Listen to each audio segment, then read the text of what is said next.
Hello, and welcome to Good Grief, the podcast dedicated to demystifying and destigmatizing grief with compassion and humor.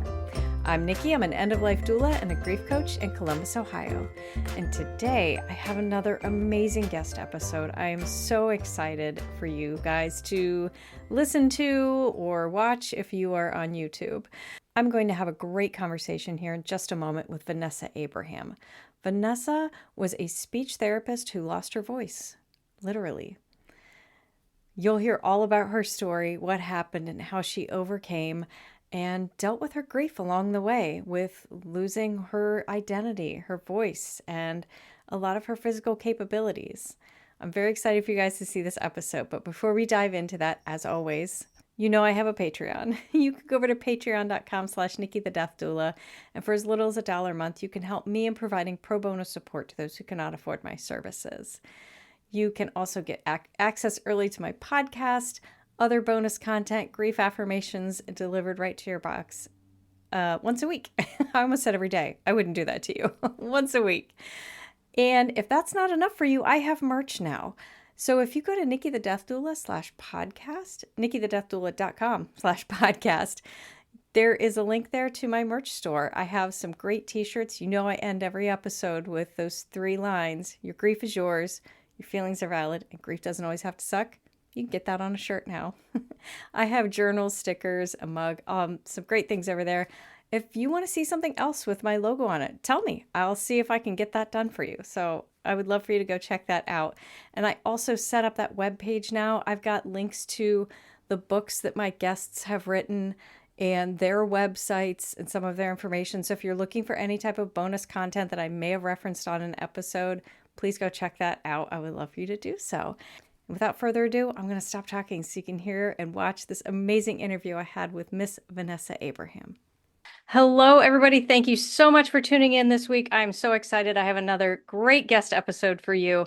I am super excited for all of you to meet Vanessa Abraham. I got a contact about her, thought she'd be a great fit for the show. I'm very excited to hear what she has to say. So I'm going to let her introduce herself. So Vanessa, would you mind telling my listeners just a little bit about you and why you're here today? And we'll get into it. Yeah, well, first of all, thanks for having me on here. So I have a medical journey that really kind of wiped me out, to put it mildly. About 6 years ago is when it began. I am a speech pathologist, and how do I say it? I acquired, there we go, that's the correct word, a neurological disorder that left me paralyzed, unable to communicate, tube fed, in the ICU for about a month's time, and in rehabilitation for another month after that, and spent the past 6 years just trying to rehabilitate, find myself again, find my identity again. It was something, obviously, when I went to grad school to become a speech pathologist, I never imagined that I would be the patient in the bed requiring the services of a speech pathologist to learn to talk again, learn to eat again. It was wild.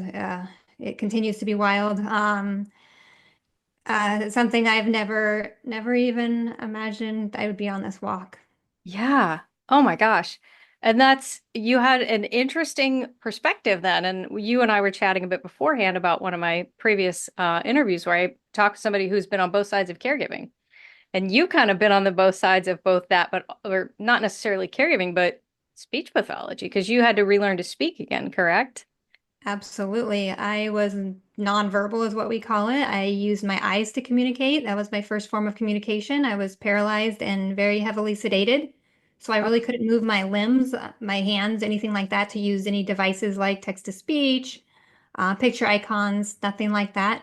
Oh, So wow. I have used every modality of communication. And yeah, I went from being the provider, the person helping people learn to communicate, giving them the modalities to communicate. And then pretty much within a week's time, I went from being the therapist to being the person in the bed and the speech pathologist looking over my bed, assessing me. Wow. Oh my gosh. I have a million questions because I'm dying to know what was going on in your head during that. But I want to go back just a little bit. Are you comfortable sharing a little bit about what your neurological issue was? Absolutely. So what happened? And at the time I didn't know this. When I first became sick, I thought, ah, cold, flu, this typical thing. I had a really stressful week at work and just figured that that's what was going on. Give me a few days, give me some medication, give me some NyQuil and let me sleep it off, right? Yeah. And that didn't work. It kept getting worse. Each day I just got more nausea, just overall exhaustion, profound exhaustion, pain, stiffness in my upper body. But little did I know that it was this virus attacking the brainstem and spinal cord, eating away at the myelin sheath of the nerves, basically paralyzing them. So I couldn't. All along, I just felt like I was always a very healthy person, very active, did a lot of yoga, hiked, biked, went to the gym frequently, Hmm. very organic lifestyle. And now here I am, I'm feeling really off. And, again, I just felt like, I'm just going to sleep this off. But it got worse to the point within 7 days, I was in the ICU, intubated, Oh unable to my move my God. upper body. Wow. And this is another one of those like I would never harp on somebody for their lifestyle because I'm very active like you. I'm hiking, biking, I do all the things I run. I used to do a lot of 5Ks, 10Ks, and like people like you and I who do that stuff still can get sick. Like it's not just targeted for people who don't run or lot or whatever. So, but I don't know about you because like I started having some health issues a couple years ago. Nothing quite that severe, but it was hard for me to accept that I can't do those things like I used to. And it's a grief in a way that I had this physical ability to do X, Y, and Z, and I can't quite do those things anymore. That So, is exactly it. It's grief. It's you're grieving your former self. yeah. I went through that profoundly and still I'm 6 years out, having my 6 year anniversary right now. And I'm still going through that grieving process of, yeah, I can't do that 5K. I did one of those before. And yeah, I'm not doing that. And I don't think I ever will again. Yoga, things that I once was really passionate about, I've had to kind of accept through this grieving process that that is Vanessa 1.0, and now I'm going on to 2.0. But it's not easy. Yeah. I won't ever say it's an easy process to accept and go through that grieving process and saying goodbye to your former self. And I think you touched on too, your loss of identity, Mhm. who I was and who I am now, and being okay with this transformation. It's Yeah. not easy.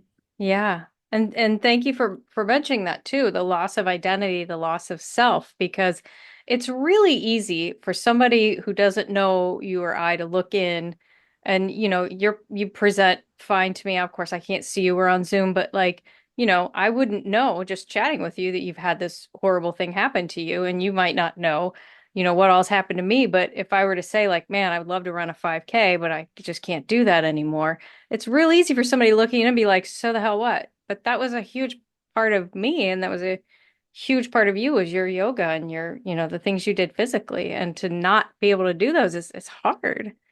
Well, and I think there's so much to be said too about this concept of invisible disabilities. Mhm. You look young and youthful and vibrant to me, but again, we're on Zoom. Yeah, And a lot of people, me included, and 99% of the world would say, Vanessa, you look fine. You're not in the ICU, you're not covered in tubes, you yeah. don't have a tracheostomy anymore, you don't have a walker.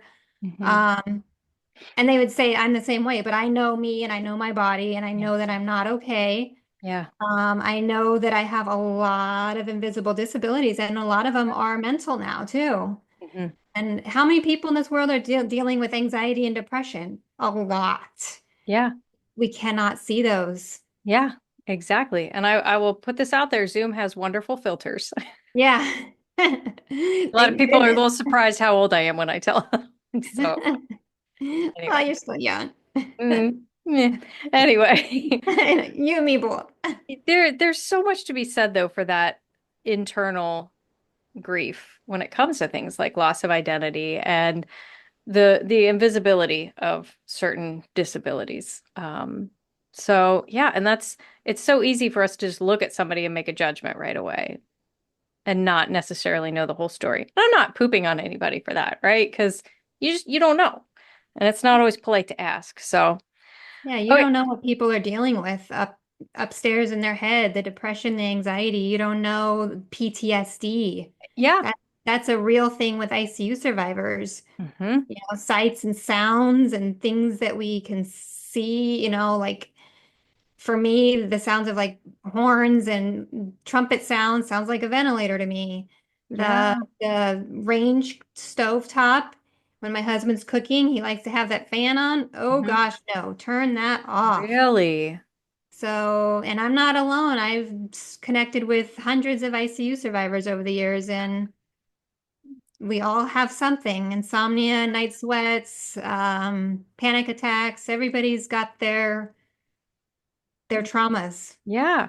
Well, and that's another thing we don't think about when you hear a story like yours or somebody who like I'm an avid hiker, backpacker, and I listen to podcasts about that kind of things and I hear stories from people who are like mauled by bears or mountain lions or frostbite or whatever that happened out in the wilderness and they survived and they're either back to full capacity or at least have some sort of they're getting around again, they're okay, they survived. And there's this mentality of, well, it's all better then because you beat it, you survived, you're great. And that trauma from what happened will never go away. Yeah, to the point that a lot of us ICU survivors wish that we weren't alive.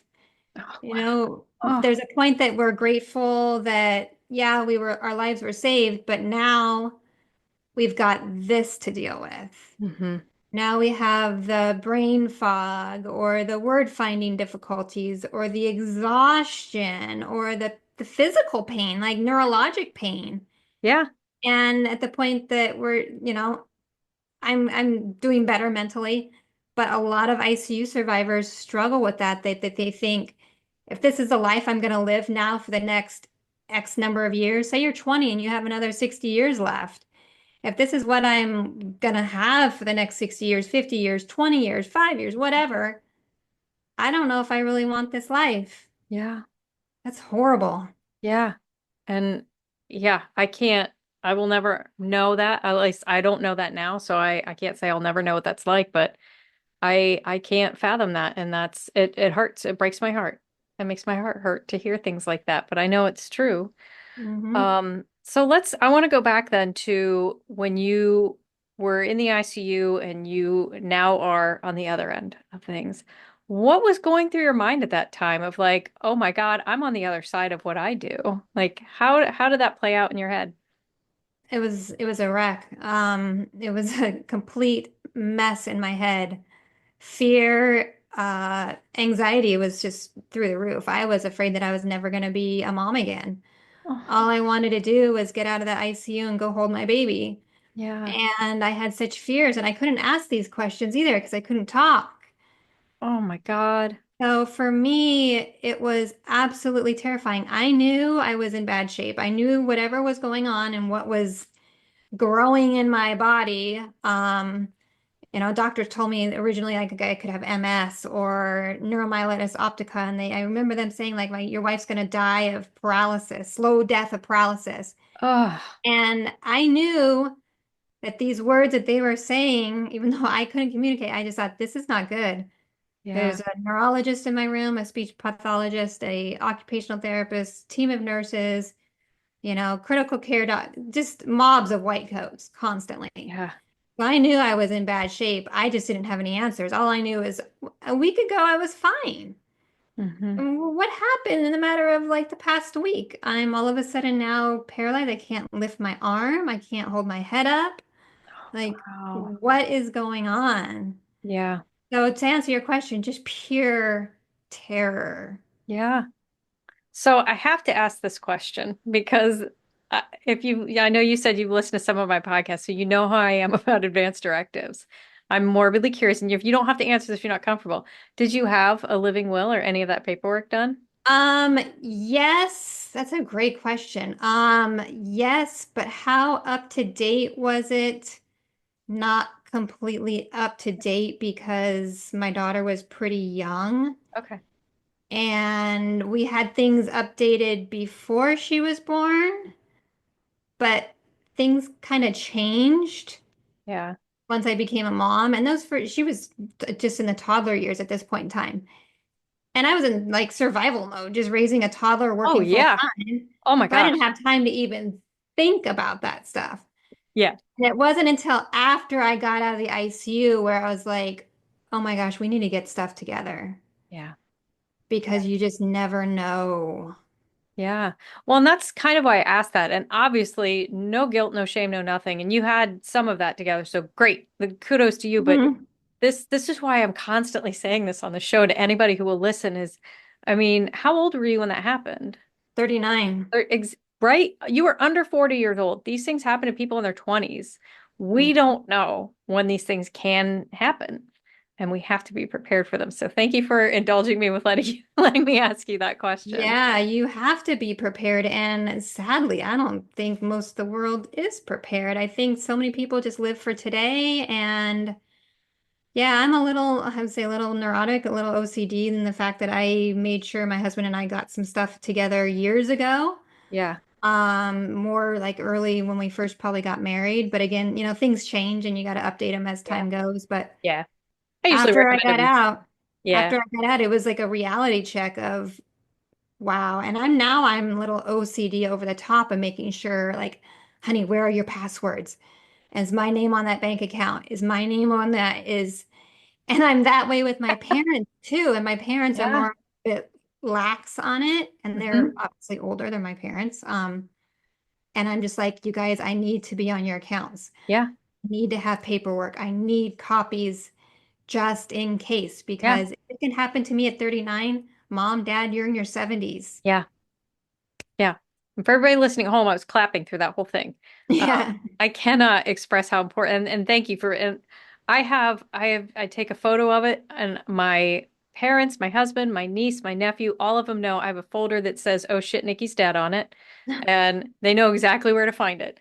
And it has in it the copy of my living will, my power of attorneys, my final will, my death plan, information on my life insurance, like all of that is in one folder. They know where it is. So if something happens to me, and I know I get eye rolls when I say that, but or giggles because of the name of the folder. But in the end, like if something does happen to me, they're gonna be so grateful I did all that. 100%. And that's the thing. You do that for your loved ones to make their life a little bit easier. They're going to be mourning your death. And the last thing they want to be doing is running around your house trying to find your password to log into your life insurance, your bank accounts, Yep. whatever. Like, Yep. love me enough to make it easier on me. Yeah. I I, show my husband all the time where my passwords are because I change them frequently. I used to work in IT, so I'm one of those people that okay. I change my passwords all the time. So I'm like, here's where they are. So So important. And now, yeah, I'm a little bit. And then my husband rolls his eyes with me and he goes, why is this important? I'm like, well, you haven't nearly died. right. Game Right. over. Right. Okay, so good. We're on the same page with Yes. that. So I want to talk a little bit about your healing journey. So let's see, you said this was 6 years ago this happened. What was your healing journey like? Like, what was the process? What was the length of time? And what was your brain space through all of this as you were learning, like how to talk and walk and all those things all over again? Well, the healing journey is long and slow and takes patience when you're healing from a neurological impairment. This is not something that, let me just go home and rest and I'll be fine in a week or a month. Like nerves take years to regenerate. Hmm. And that slowness equals depression. You're sitting there thinking, I want my life back. I want to drive. I didn't drive for 9 months. I didn't work for a year. So all of that just equates to profound depression, suicidal ideation, immense anxiety over your future. Are you ever, like for me at least, I was thinking, am I ever going to be able to drive my daughter to school? Am I ever going to be able to hold her? Am I going to wash my hair again? Am I going to dry it? I'd have friends come over and do these things for me. Yeah. Um, so the healing journey was profoundly depressed, and that's something as a speech therapist, nobody's talking about. Hmm. Grad schools aren't talking about this. They're not talking to their future clinicians that are graduating about post ICU and what post ICU looks like for all their patients. Yeah. I talk in my book about PICS, post-intensive care syndrome. Nobody knows what post-intensive care syndrome is. I've probably had 5 or 6 mental health therapists over the years, and of those 5 or 6, none of them have ever heard of PICS, post-intensive care syndrome. Wow. So sadly, I think, well, how are you going to help me if you don't even understand what I'm dealing Yeah. with? I've talked with physicians, obviously speech therapists. I spoke to a class of nurses last week, 29 of them. Out of 29, one had heard of PICS. I'll be Um, honest, I haven't heard of it till right now. no one has. I No just one learned has. it right now. And we're such a society that's talking so heavily about trauma. We're just coming out of IC or not ICU, I'm sorry, COVID. Well, we're Yeah. not, it's been a few years now, but we're out of that. We should be talking about the trauma Mhm. people go through trying to learn to live again, learn to breathe again, eat again. Um, and yeah, I've talked to so many people over the years, and people are just unaware of it. And as therapists, I think that's just a real shame. Yeah. So I will say real quick on that, and whoever's listening, make this happen in your area. So I live in Columbus, Ohio, home of the Ohio State University. Kills me to say that. Anyway, Ohio State University is here, and I met and became friends with a professor who helps teaches classes for occupational physical therapy. She loves what I do as a death doula. She's obsessed with it. She talks to me all the time about it. She has me come in, and she's been doing this for a while. She'll have other people come in to give a lecture or a speech on things outside of just what they do occupational therapy. And she asked me to come in. I'm like, why do you want me to talk to OT and PT grad students? Like, I don't quite, but she works so hard to impress on these students that there's so much that we don't know about what's going on with your patient. Like, you're there to help them use the bathroom by themselves, brush the teeth by themselves, but to understand that it's not just brushing your teeth. Imagine not being able to brush your damn teeth and the Hmm. grief and what they go through with all of that to really, and the students I see in these classes are such beautiful human beings because they get it and they'll ask me questions. We talk after, and I can just tell that they're compassionate enough that they will see these things and they will care. And that gives me hope. So if you know anybody that teaches in any schools of medicines or nursings, please tell them to teach these things. You don't have to have whole lectures on it, but teach this stuff because you just gave a great example why this is so important. When I left the ICU, insurance provided me with all the necessary equipment that I needed, shower chairs, tube feeding equipment, all the equipment to clean my peg tube. But they sent me home and I mentally wanted to die. So what good was all of that? Yeah. They didn't send me home with mental health services, any referral to see a therapist. They should have been able to say that, wow, here's a 39-year-old woman, mother, was working full time, active, healthy, mother, wife, daughter, Hmm. had everything going for her. And overnight, she's totally transformed. She's going to need some type of therapy. But no, no Yeah. referral to that. Just sent Oh, me home. And I laid in bed just crying and grieving for yeah. months, if not years. Well, and I mean, you hit the nail on the head. We pay to make your body better, but what good is your body if your mind isn't there? Mhm. Don't, and I see this all the time. I work with people obviously at end of life, very different situation, but there is so much to be said about human will. Because when I see in people when they finally get to that point where they accept and embrace the fact that they're at their end of life, their death comes so much more peacefully. And sometimes a little, it's just like they hit that point and then they peacefully go. Those people that fight it stay with us, stay longer. And it's just, there's so much to be said about what our will can do. And when we have that will to want to get better, to want to survive, sometimes it's there, sometimes it's not enough though. But if we don't have that because we're depressed and we don't have that support for our mental health, our bodies aren't going to heal.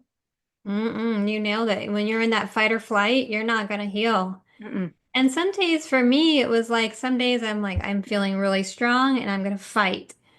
And then there are the other days that the depression got so profound and those demons in my head were just speaking louder and I would contemplate driving off a cliff. I wasn't driving a car at the time, but I sure Sure. thought about it. Sure. But it's that, back and forth of, yeah, I want to live, I want to fight, I want my life back, but I cannot handle the fact that this could take years. Hmm. And living in this depression, and you can't just snap out of it. You can't just be like, okay, I'm going to be grateful today and practice what my therapist said Right. and be present. It's not always that easy. No, It's really work, it is. a That's why, lot of work. just go for a walk. You'll feel better. Yeah, no. That's, thanks. Yeah.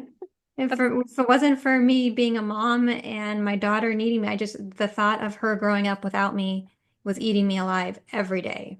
yeah. Oh my gosh.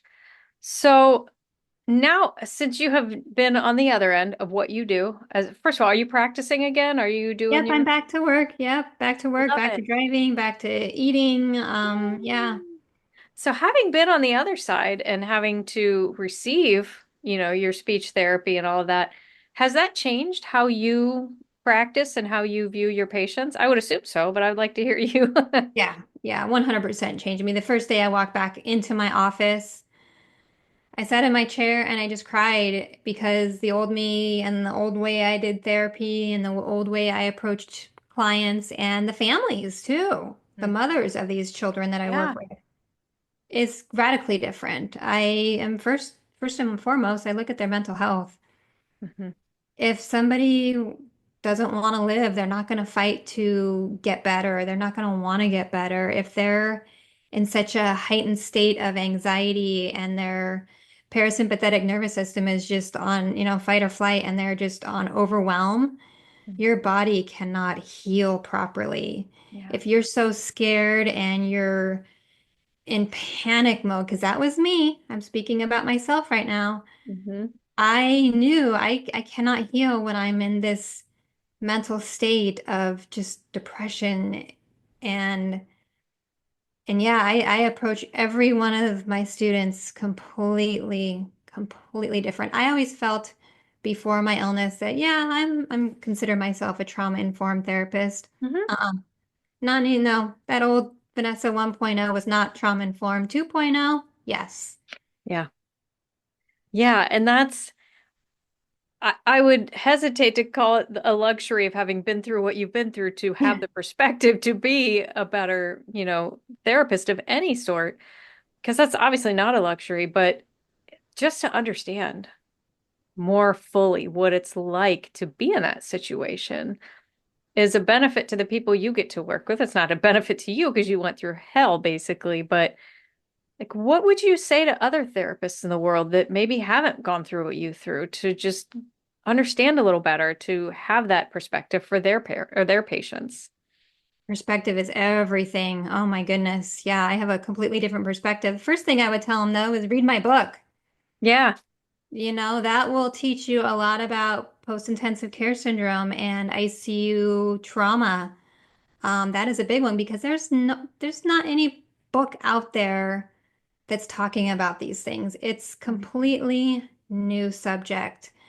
Wow. And it needs to be talked about. Yeah. Nobody knows about it. That would be my first thing is read my book so you can be a better therapist and understanding Mm. that even kids, even young children that are in the NICU, that's traumatic. They're being Yeah. taken away from their mothers. Hmm.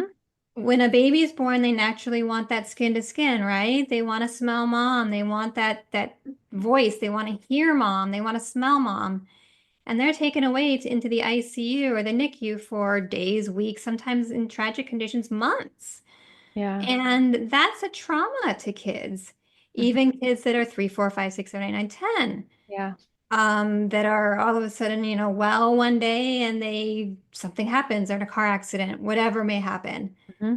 And they're in the ICU, they're being taken away from their mother.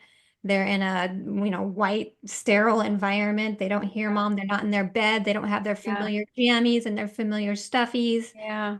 So that's all traumatic. And we need to be talking about these things and addressing some of these things in the hospital setting. So when people come home, their transitions better. Hmm. And another thing I'm passionate about is just introducing ICU diaries too.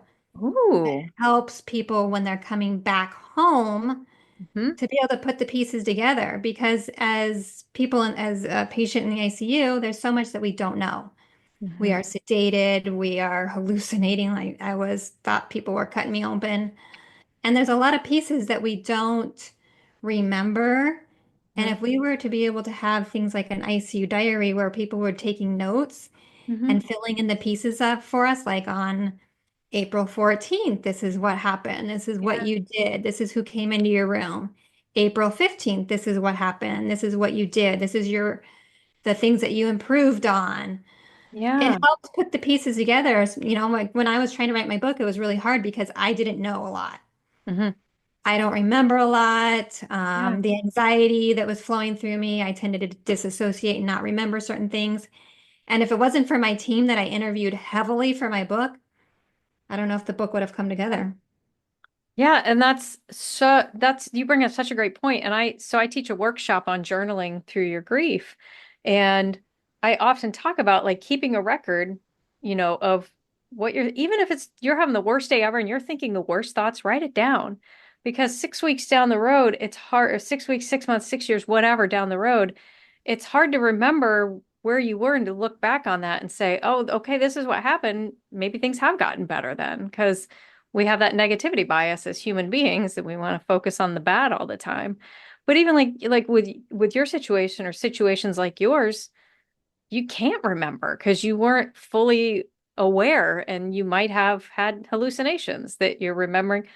I had my uncle had traumatic brain injury from a car accident and he was telling us these things that were happening that there's no way they happened. And I think it was hallucinations and dreams and things going on in his head during that time, and he swears they're real memories. So something like a You, diet, like what a great idea. yeah, you just nailed it too, of these hallucinations. I was in a ICU support group and people were talking about, or one of the topics brought up was somebody felt like they were raped. They know it wasn't true, but they, in their mind and their psychosis with the medications and the delirium, that they think that these things happen. Right.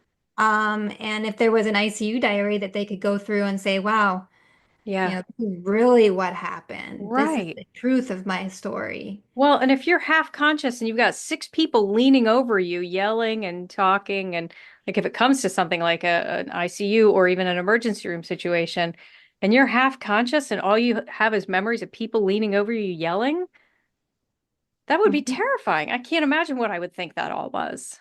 Yeah, in my book, when I was transferred from one ICU to the other, I they had me on such powerful medication that I thought they would drop me off in some warehouse, something like a Costco or a Sam's Club or something, Oh my and gosh. that they were harvesting my organs, that they were just cutting me open, and the bright lights were shining down on me like in an operating room. Wow. And I was completely convinced that this was it. They're cutting me open. I'm laying here completely naked. And God. even though I wasn't, Yeah. looking back now, I know I had a hospital gown. I know I wasn't at a warehouse. I Yeah. was in ICU and they were just putting me into bed. Hmm. But in my hallucinations and my Yeah. medications, I was seeing things that weren't happening. And if I had that ICU diary, Yeah.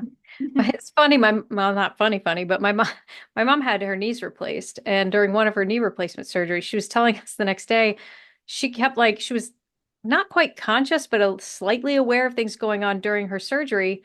And she said she remembered laying there and she's like, who is doing construction while I'm having surgery? That's so rude. Because she kept hearing drills and hammering. And she realized later that they were drilling and hammering on her knees. oh, oh, So it's interesting. Our brains fill in those blanks when they're not there. So, and it's not always the best thing that it fills it, you know? yep. It's That's why I always say when you're talking with kids about these things to be honest within reason because they'll fill in blanks. So, uh-huh. but Yep. you mentioned it a couple times. Tell us about your book. So the book, yes, it's a memoir of my medical journey from day one to, and I wouldn't say the last day because it's still ongoing. But it was a process that took me about 5 years to do. It wasn't easy because, as I mentioned before, it took a lot of interviews that I had to interview the people that were working with me, my therapist, speech, OT, PT, Hmm. also all my nurses. I had to interview them because there's pieces I don't remember. Sure. My doctor that was there with me, he's a big part of my book. Um, and he's a very emotional part of my book too, because at the time he was a student doctor. Oh, So he wasn't officially doctor at the time. oh, wow. But I started out absolutely hating him and just grew this, my husband and I just grew this immense appreciation and respect for him. And the book, and I remember the last day that I left or he left because he was going to go graduate. And I remember looking him in the eyes and just saying, like, you changed me and I'm going to write a book and you're going to write the foreword. And sure enough, he wrote the foreword. Um, And the book is about a lot too, not only my journey and what I went through, but how I impacted him and he impacted me, and how his profession and what Hmm. he ended up doing after graduation, how his course within the medical world changed based on what he did with my husband and I and how he treated us. Wow. So it's kind of like a goosebumpy book in that respect, that at first when he walked in, I just was like on medication and I was like, who the heck brought in this 12-year-old doctor? Like, get him out of here. He's Doogie Howser. I want nothing to do with this doctor.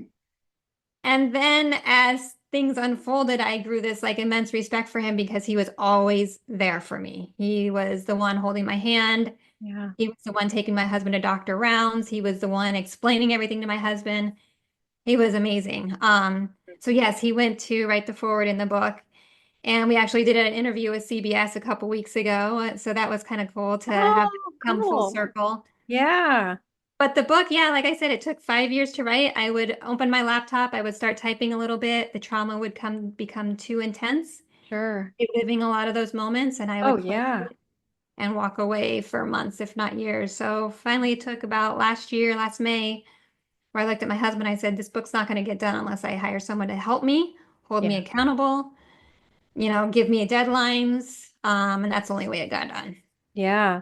So, real quick, what was that like to learn when you interviewed like your nurses, your PTs, your OTs, all the people that helped treat you when you, especially, and your doctor, especially when you still weren't quite, cognizant of that. What was it like for you to learn all these things that happened while you were in a space that you don't remember them?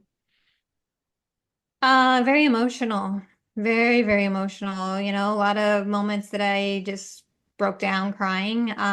The lady that ended up helping me write the book, I told her one time, I said, I needed to, I spent a lot of time with my speech therapist over Zoom calls and phone calls and text messages, trying to piece together all of the barium swallow studies under radiology that I went through because of my swallowing muscles were so impaired.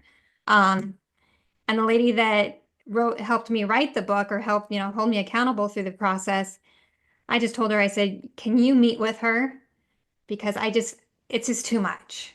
Yeah. It's too much hearing this all again. I will send you all my medical records, all my notes from the ear, nose, throat doctor, the swallowing evals. Um, but I just can't keep doing this. It was the Oh, way the constantly talking about it, reading about it, hmm. seeing the videos, the fluoroscopy, the videos of my swallow and how impaired it was. Oh, wow. It was just, it got to be so heavy sometimes that, like you were saying a while ago, just go for a walk. Well, that wasn't really cutting it sometimes. And I just, Yeah. Oh my gosh. Wow. Thank you so much for sharing all this with me and my listeners. Like, I was so interested to have you on because, and we touched on this quite a bit at the beginning, the grief around you. I mean, you survived, right? And there's so much to be said about that, which is wonderful. And, I'm so glad you're still here that we can have this conversation. I'm sure your family is too, but there's so much more to it when it comes to traumatic illnesses or injuries or disease or any of this. Like surviving is only a fraction of it. Mhm. There's so much more grief that goes into and around everything with that. A healing process. Again, I've said this earlier. It's like, oh, well, you're getting better. That's great. Yeah, but no. And not only is the patient grieving, family too. Mhm. And there's this thing called PICS family, post-intensive care family, because they have traumas too. They have, things that cause them anxiety, Yeah. sounds, Oh my things that gosh, your they little girl. How old was she when this happened? three. Oh no. So, Oh, children, and I'm actually dealing with a little, how do I say this? She's dealing with a little PICS family herself right now okay. Oh my that gosh, we've I had to, bet. yeah, so it just kind of actually just unfolded in the past week or so that I'm starting to see things. Mm-hmm. And I told my personal therapist, I said, PICS family is real. Doesn't matter your age. Mm-hmm. The loved ones see mom, wife, husband, mom, dad, grandpa fighting for their life,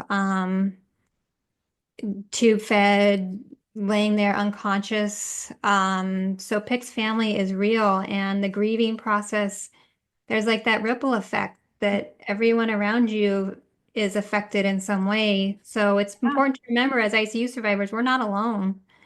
We feel that way, but everybody else is going through their own grieving process, and it's unique, Mm-hmm. you know? Yeah. I was just thinking of something when you were talking about that I have this very vivid memory of my niece when I think she was about 4. I think she was around 4 years old. My brother had open heart surgery and he had had a couple heart attacks. He was in the hospital for quite some time with that. And she was maybe 4 or 5. So, and she knew she went to see her dad a couple times. And there was a day I was babysitting her while my sister-in-law was with him in the hospital. We were playing with her dolls. And she was like, "This is mommy and this is baby." I was like, "Well, where's daddy?" She goes, "Well, he's not here. He's in the hospital." And I just burst into tears because I'm like, "Oh no, this poor little girl just has that in her brain that daddies are in the hospital, as she called it." I still think I'd choke up every time I think about that. She was so young. They're so young and they don't have words to go with it. Yeah. And, like my daughter's going through some things right now and then it's adding guilt on me too, of, Oh, I bet. Oh, did I bring this on my child? I know I didn't do it on purpose, but it's still there. It's yeah. still, did I plant this seed and now she's anxious to go to the doctor? And she tells me, she's like, I don't like doctors. And she really doesn't have a reason to not like doctors.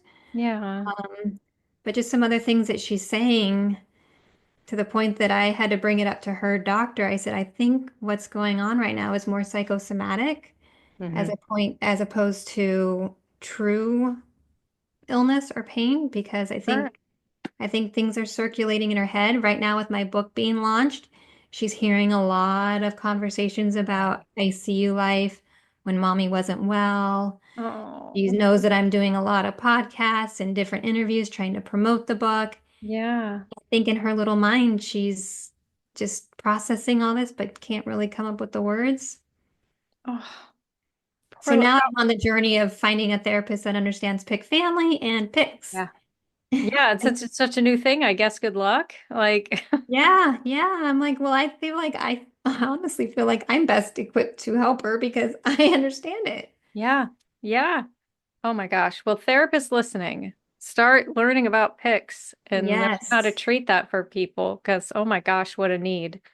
What a need, especially after COVID times. And we Yeah. lost so many loved ones, and so many loved ones were on ventilators. Come Yeah. on. I don't know if you like if you watch much TV, but I'm like obsessed with The Pit, the show on HBO right now. Maybe that might be too much for you, but the main doctor in that is suffering PTSD from COVID. Like this is now obviously present day, so it's 5 years later, but he keeps having flashbacks and he's having PTSD issues from being an emergency room doctor during COVID. I believe it. It's real, and we need to talk about it. And we were starting today. Good. You and I were starting this together. Mm-hmm. Right. So we're now getting towards the end of the episode. So as you know, since you've listened to a few of my episodes, I have a little tradition where I pull a card from the death deck. and you will answer it, then I will answer it, and hopefully it's not too triggering or anything. So we can always pull another I'm one. good. I got one totally at random. Okay, this one's actually quite sweet. Talk about a person in your life who you would consider wise, and what wisdom have you gained from them? Oh, wise. Gosh, I'm gonna reflect back on my ICU doctor. Okay. What have I learned from him? Just compassion. When life sends people, it's like that saying, lemons and make lemonade. When I was in the ICU, he had no idea what was going on with me. No one did. They just knew that I was healthy a week ago, and now you're deteriorating. You're going downhill really quickly, and we can't figure it out. But I'm just going to be here for you. I'm going to hold your hand. I'm going to be present. I can't do anything else than just be honest with you and just check in with you every few hours and say, how are you doing? Hmm. Um, that goes a long way. Yeah. You can't fix some things that happen in the ICU. Even as medical professionals, they tried everything. They were like throwing everything out at Mayo Clinic and um, they couldn't fix it. Hmm. But that being present and just holding somebody's hands and saying, you know what? I'm just going to sit with you Yeah. while you grieve. He knew I was missing my daughter. He plastered pictures all over my wall of my daughter.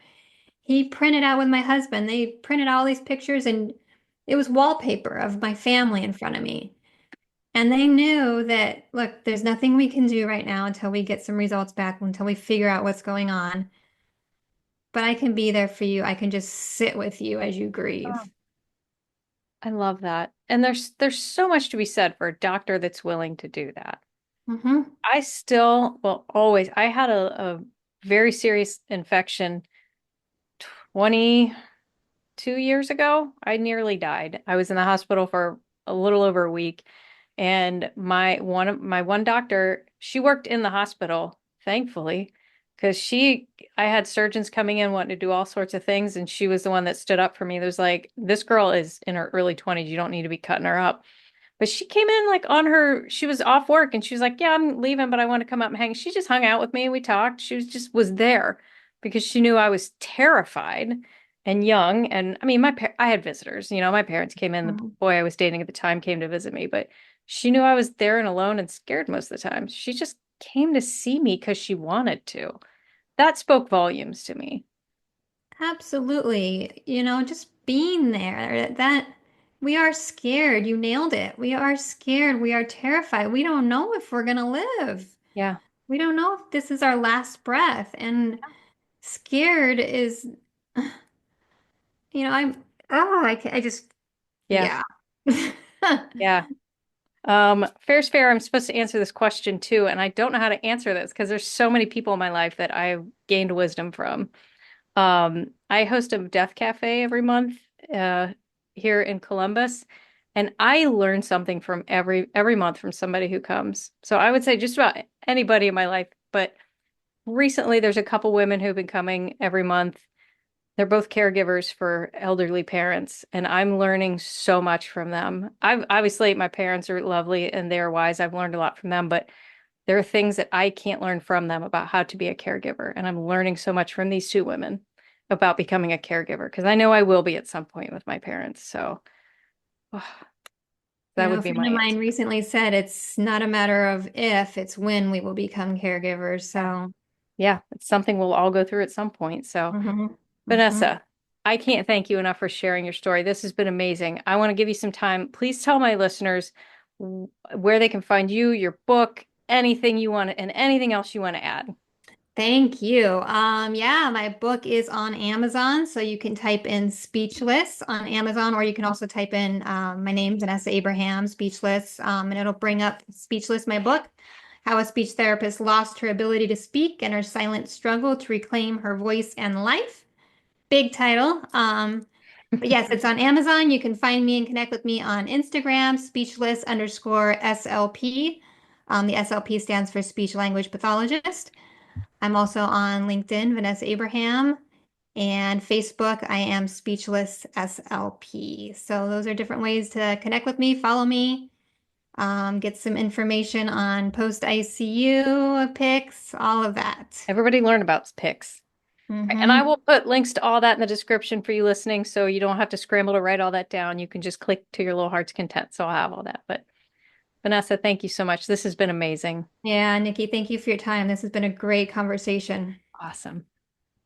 All right. Another huge thank you and shout out to Vanessa for bravely sharing her story to the world through her book and here on my show to all of you. Thank you again so much for being here. If you would like to support Vanessa, I know we referenced it in our interview, but it's also down below in the show notes. You can get a copy of her book and her website. Her information is all there. Please go support her. She's such a phenomenal human being, and I'm honored to have got to talk to her for just a short period of time. And if you would like to support me, as always, patreon.com/Nikki the Death Doula. I'd love to have you over there. Join my little community. I'm also on Substack. If you want to come over to Substack, I'm Nikki the Death Doula there and everywhere. So please feel free to come check that out. Anything you might need, you can always find on my website, NikkiTheDeathDoula.com, including the merch for the show. So please go check that out. Okay, that's all. Thank you guys so much for tuning in this week. And remember, as always, your grief is yours. Feelings are valid. Grief doesn't always have to suck. Good Grief with Nikki the Death Doula is produced by Nikki Smith of Nikki the Death Doula LLC in Columbus, Ohio. Nikki the Death Doula LLC is for consulting, education, emotional support, and guidance, and is no way considered a funeral establishment or licensed mental health establishment. Scripts, editing, sound design, literally everything with this podcast is done solely by Nikki Smith of Nikki the Death Doula LLC, with the exception of the music. The music is Cheery Monday by Kevin MacLeod. Licensing information can be found at filmmusic.io.